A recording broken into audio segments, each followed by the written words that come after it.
വളരെ ബുദ്ധിമുട്ടി കഷ്ടപ്പെട്ടാണ് ഞങ്ങൾ ഞങ്ങളുടെ നായികയെ കണ്ടെത്തിയത്. വിളിക്കട്ടെ? വിളിക്കാൻ പറയട്ടെ ഡയറക്ടർ സാർ? യെസ്.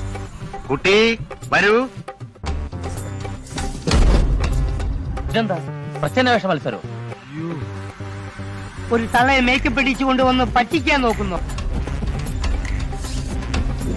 ഇത് പശു ചാണകം ഇടുമ്പോഴുള്ള ഭാവമാണ്. വേണ്ടടാ, പൈസ കേസ് ഇത് അറിഞ്ഞാലുണ്ടല്ലോ. ഏതോ ഒരുത്തൻ നിന്റെയൊക്കെ പിന്നിലുണ്ടെന്ന് ഊഹിച്ചിരുന്നു. ഏതാടാ അവതാരം?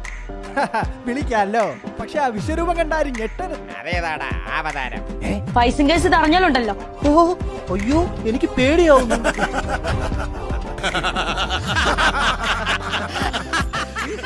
വാരി ഇവിടെ.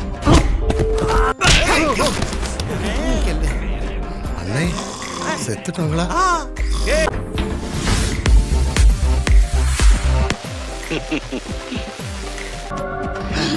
എനിക്കണ്ടോ എനിക്കണ്ടോ?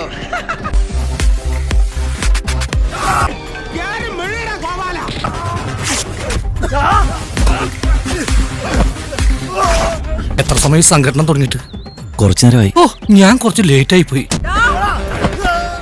നീ പൈസ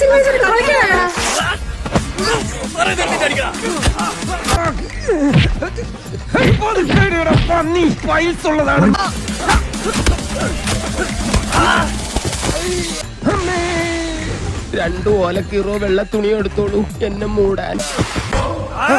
നോ ടൈംസ്, ഇനിയൊന്നും ചെയ്യരുത്. നിന്നെ ഇനി അവിടെ കാണരുത് റാം. ഓക്കെ ഓക്കെ, ഞാൻ ഇനി ഒന്നും ചെയ്യില്ല. അയ്യേ, ഇവനും പേടിച്ച. ഇവനൊക്കെന്ത് റൗഡി.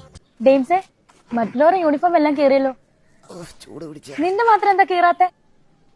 അതിന് എന്റെ യൂണിഫോം കുട്ടക്കല്ലേ, പിന്നെ എങ്ങനെ കയറാനാ?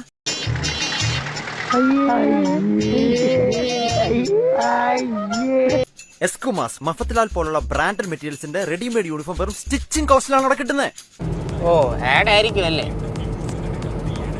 എല്ലാവരുടെ സന്തോഷത്തിലൂടെ നമ്മുടെ ഞമ്മന് എന്തെങ്കിലുമൊക്കെ വേണ്ടേ?